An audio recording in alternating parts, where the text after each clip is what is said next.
Hey y'all, my name is Tim. I'm a physician associate. I work in psychiatry and mental health and wellness. And for today's video, I kind of just wanted to react to The Good Principle by Jocko Willink.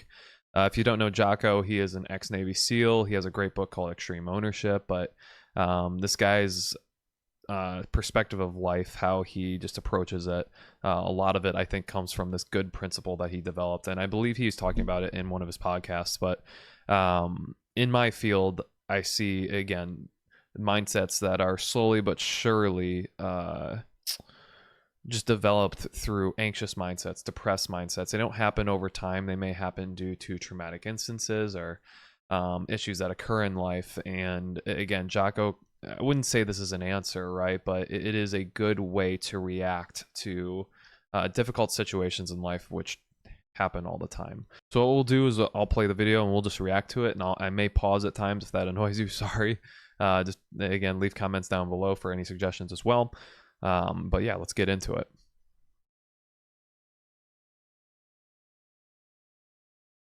One of my direct subordinates, one of my guys that worked for me, he would call me up or pull me aside with some major problem, some issue that was going on, and he'd say, "Boss, we got this and that and the other thing." And I'd look at him and I'd say, "Good."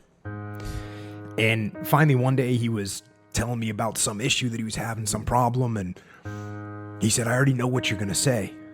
And I said, "Well, what am I gonna say?" He said, "You're gonna say good." He said, "That's what you always say. When something is wrong and going bad, you always just look at me and say good." And I said, "Well, yeah. When things are going bad, there's going to be some good that's going to come from it." That line. So when things are bad, there's always going to be good that comes from it. We don't tend to look at bad situations and say there's some good that comes out of it, right?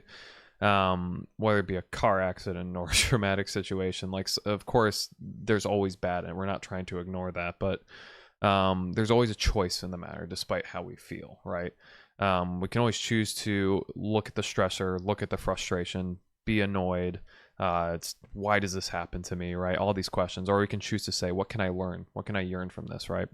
For example, I got into a car accident on my way to work a couple months back, right? I'd never gotten into a car accident in my entire life, believe it or not. And for me, it was just a small fender bender, no damage done whatsoever. But I didn't really know what to do because I've never done it before and no one taught me. I didn't realize, I should probably call police if there's an issue. I should exchange insurance and IDs. Didn't do any of that, right? All I did was take a picture of the woman's car to make sure there was no damage, but she took down my ID and off we went, right? I had no idea. I was in shell shock. But for me, that was not a good scenario, right? Like, thankfully, it worked out. No damage done. We were okay. But again, for me, it was still a scary situation, something I did not expect to happen, but we can still yearn some good from it, right? And like, now I know the steps. Now I can help others who go through that scenario and say, this is what you do. This is the next steps you take, right?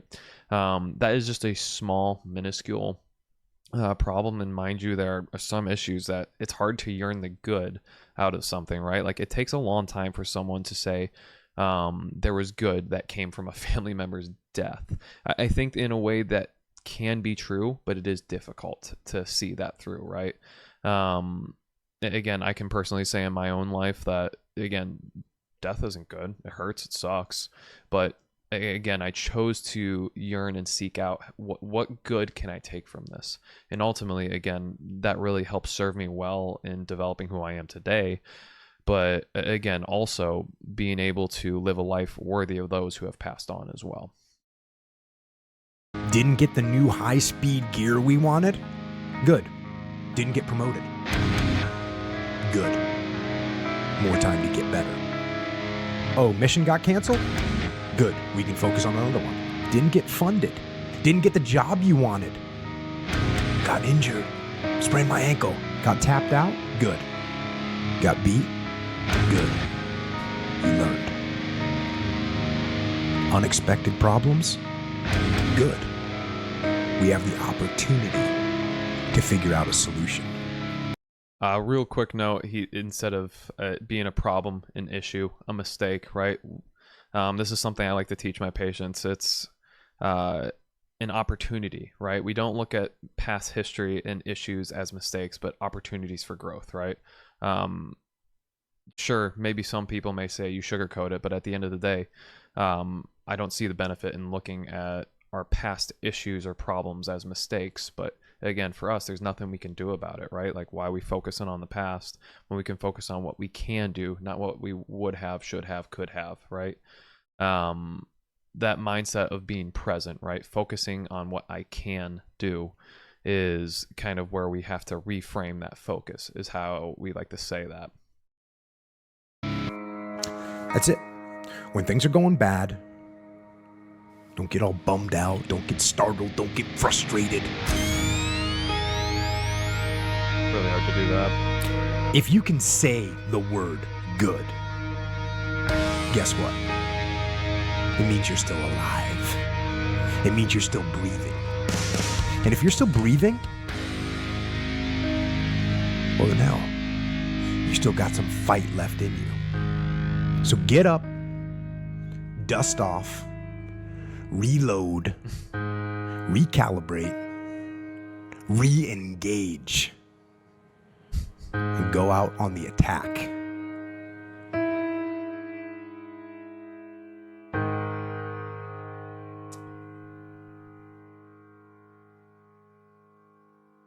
Yeah, so again, at the end, he kind of, again, reload, recalibrate, re-engage, attack, right? To simplify that, again, there is this method that is used for rejection sensitive dysphoria in people who are ADHD. And I'm kind of, what I want to kind of say here is stop, think, analyze, re-engage, right? To kind of quote, or not to semi-quote, to paraphrase what Jocko was saying at the end. Crap happens all the time in life, right? I mentioned the car accident wasn't expected. It just happened. It stunk, right? Plenty of issues occur every single day, but we always have a choice in how we react to the situations. But of course, it's tough. We're emotional, right? It's in our core as human beings. So for us, it's very difficult to not react off of emotion. But again, using that method of stop, think, analyze, re-engage can help us focus on, okay, hold on, I'm feeling anger, I'm feeling frustration, I'm feeling sadness, whatever it may be, right? And then ultimately we can make choices with those emotions that we may regret. Not that they're bad, but the choices we make out of them can be bad, right? And so for us, when we stop and we think about, okay, well, this situation stinks, whatever it might be, whatever you might go through, what can I do to, again, slowly progress further out of this or learn from it at the end of the day, if that's the case. And then again, that's that analyze stage, right? And then ultimately we apply what we've learned and again, re-engage, go back into life and take the lesson that we learned from this. But yeah, again, very short video. Wanted to talk about this principle because it's something I try to teach my patients and try to teach people in general, because I think it is so monumentally helpful in developing a very present, what can I do mindset, and not a what if or should I anxious mindset, or a would have, should have, could have depressive mindset. And we are creatures of habit. We, again, learn through patterns and repetition. And this even goes into how we think. And that's about it. I hope you guys enjoyed the video. If you liked this video and want me to react to other videos, please comment down below. If you have any ideas or anything you want me to go over topic-wise, please comment that down as well. And otherwise, be your best friend, be nice to yourself, be gracious to yourself, and I'll see you guys in the next one.